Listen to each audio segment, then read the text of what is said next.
In stark contrast to Judah's occasional spiritual renewal, the northern kingdom of Israel was marked by unfaithful leadership, a pattern that began with Jeroboam I and continued through kings like Ahab and Jehu.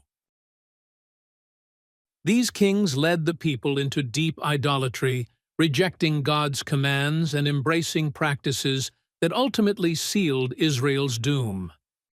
Israel's path away from God serves as a warning about the consequences of disobedience and compromised worship. Jeroboam I, the first king of Israel, acted out of insecurity and fear that his people would return to Jerusalem's temple in Judah. Worried that this would lead to his people's allegiance shifting back to the house of David, Jeroboam introduced idol worship to create a separate religious identity. He placed golden calves in the cities of Bethel and Dan, urging the Israelites to worship there instead of traveling to Jerusalem. This act of rebellion against God set Israel on a destructive path, establishing a pattern of idolatry that subsequent kings followed. King Ahab, who came several generations later, is remembered as one of Israel's most wicked kings. His marriage to Jezebel, a Phoenician princess and fervent devotee of Baal, led to the widespread establishment of Baal worship in Israel. Jezebel used her influence to eliminate God's prophets, replacing them with hundreds of Baal's prophets. Under her influence, the worship of the one true God was nearly eradicated in Israel. The prophet Elijah, however, stood as a faithful voice amidst the corruption. He confronted Ahab and issued a challenge to the prophets of Baal on Mount Carmel, where God demonstrated his supremacy in a dramatic showdown. This event temporarily reminded Israel of God's power, but the nation soon reverted to its idolatrous practices. Jehu, another significant figure, initially showed promise as a reformer.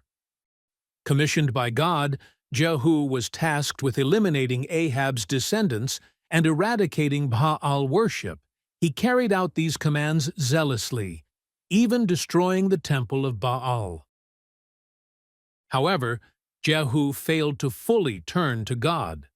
Instead, he retained the golden calves that Jeroboam had set up in Bethel and Dan.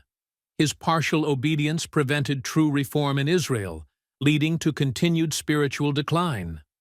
Jehu's example serves as a reminder that incomplete obedience can be as dangerous as outright rebellion.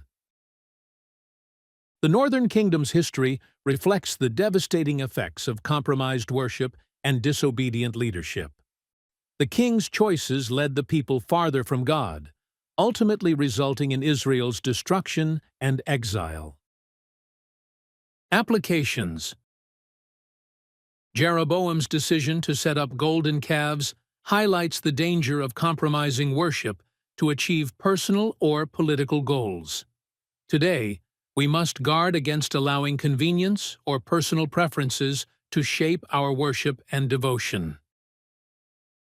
Ahab's marriage to Jezebel introduced destructive influences into Israel. We must be vigilant in recognizing and removing any influence, whether people, media, or ideologies, that draws us away from God. Elijah's courage on Mount Carmel serves as an example of standing for truth in a culture that opposes God. We are called to uphold God's truth, even when it is unpopular or met with hostility.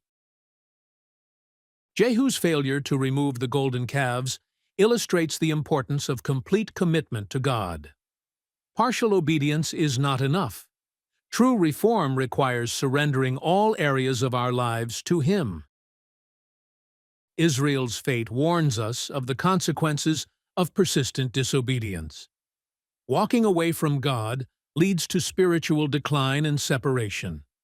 Staying faithful to God is essential to remain under His guidance and blessing.